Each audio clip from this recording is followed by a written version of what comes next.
নমস্কার সকলকে। আজ আমি আমার কিছু হাতের কাজ তোমাদের সাথে শেয়ার করব। প্রথমেই যেটা দেখছো, এটা হচ্ছে একটি থালার মধ্যে কলকা, যেটা আমি আমার মেয়ের জন্মদিনের আগে বানিয়েছিলাম। এটি করে ওকে জন্মদিনে ভাত খেতে দিয়েছিলাম। প্রথমে কলকাটি হয়ে গেছে, তখন ভিডিওটি করা হয়নি। এখন সাদা রংটির উপরে হলুদ রঙের টাচ দিচ্ছি। এটা হচ্ছে একটি বাটি, যেটি কলকা করা হচ্ছে। এরকম টুকটাক হাতের কাজ, আঁকা, কলকা, এগুলো করতে আমার খুব ভালো লাগে, কিন্তু এখন সময়ের অভাবে আর করা হয়ে ওঠে না। বিয়ের আগে আমি করতাম।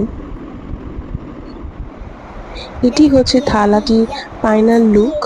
আরো কতগুলি বাটি এবং গ্লাস ছিল, যেটি আমার মেয়ে ভেঙে ফেলেছে। তারপর হচ্ছে নেম প্লেট, বিশ্বাস বাড়ির নেম প্লেট বানানোর চেষ্টা করেছি ছোট ছোট ফুল দিয়ে।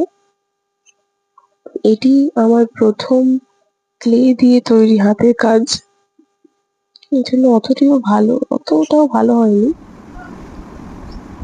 যাই হোক, কেমন হয়েছে তোমরা জানিও কমেন্টে।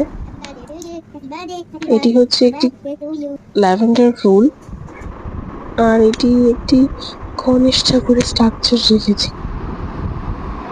এটি হলো ফুল লুক। কেমন হলো জানিও।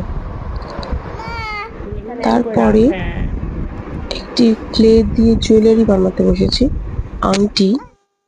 কিন্তু দুঃখের বিষয়, আংটিটা এখন ভেঙে গেছে। আরো কিছু বানিয়েছিলাম যেগুলো ভিডিও করতে পারিনি। একটা কানের একটা মালা, তো এইটা হচ্ছে মালাটি। তারপরে একটি টুপি, এটি মেয়ের টুপি, এটি মেয়ে স্কুলে পড়ে যায়। টুপিটি পুরোটি সাদা ছিল, আমার বাবার টুপি, এটি পুরোটি সাদা ছিল। তাই ভাবলাম কিছু করবে, তাই সেলাই করতে বসে গেছি। এটারও পুরো ভিডিও নেওয়া হয়নি। এইটি হচ্ছে ফাইনাল লুক। তারপরে হচ্ছে মেয়ের একটি প্যান্ট, যেটি একেবারেই ফাঁকা ছিল, দেখলে তোমরা। তো তার মধ্যে কিছু কালার অ্যাড করে একটু সেলাই করে দিচ্ছি। আরো কিছু করার ইচ্ছে ছিল, কিন্তু আর ধৈর্য কুলোচ্ছিল না, তাই একটু ফুল আর পাতা দিয়েই কমপ্লিট করেছি কাজটি। তো এই ছিল আমার হাতের কাজ। আরো আছে, কিন্তু সেগুলো ভিডিও করা হয়নি। প্লিজ তোমরা জানিও কেমন হয়েছে। তো আজকের মতো টাটা।